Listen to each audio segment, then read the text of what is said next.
Hi, and welcome to my final presentation for my Altered States expanded demo.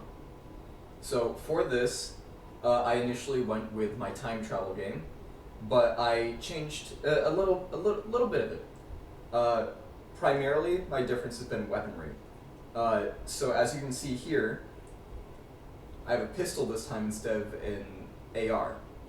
And I think that this works a lot better, as well as trying to fit the player in as more of a time cop role than just a standard military guy. I made a whole new environment, so as you see here, you have to beat the door open to make your way through. And instead of having projectiles, I actually have it so it's raycasting. So there are no more worries about projectiles traveling back in time and messing up with how they're instantiated.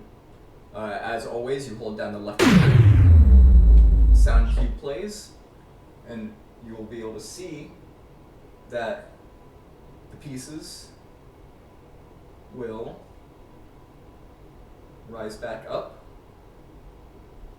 as though they are rewinding through time. So this area is meant to demonstrate the new pistol that I made, but there are also 3 other areas. So you have this area, which is just a massive tower that you can sort of push over, throw apart, bring all back together.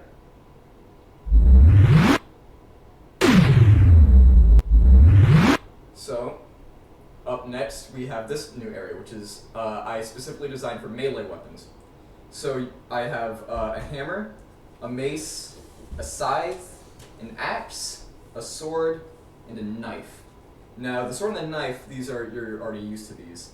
I just dropped this. You're already used to these two. I had these in my initial prototype, but over here, you see all my new ones. So I have axe that you can use to chop down the towers. The sickle, which has so far been a fan favorite because it has really long reach, and it's just fun to play around with. We have the mace right here, which standard mace, and the hammer has also been a fan favorite just because it's a heavy weapon. You can knock down towers with ease.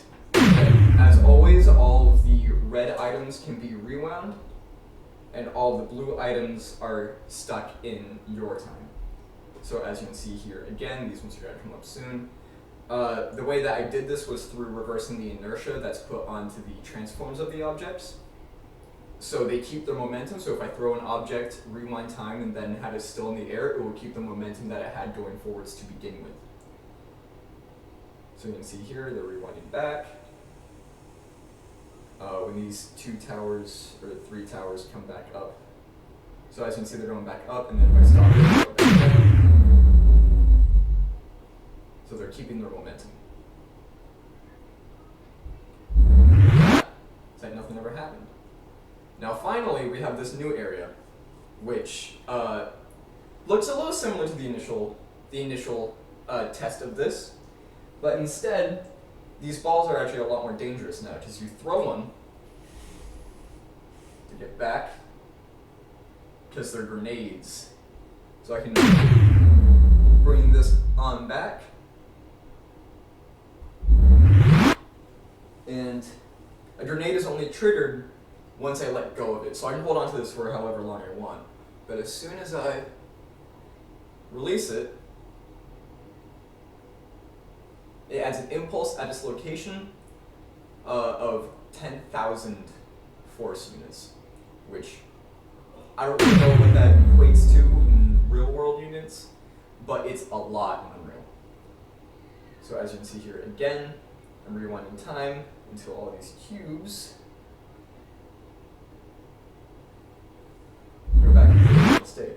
You'll see that the force is actually enough to shoot some of the grenades out of this, and those again aren't triggering until I physically pick one up and drop it. So this one that got thrown out, I have it picked up, and now I've dropped it. 1, 2, 3.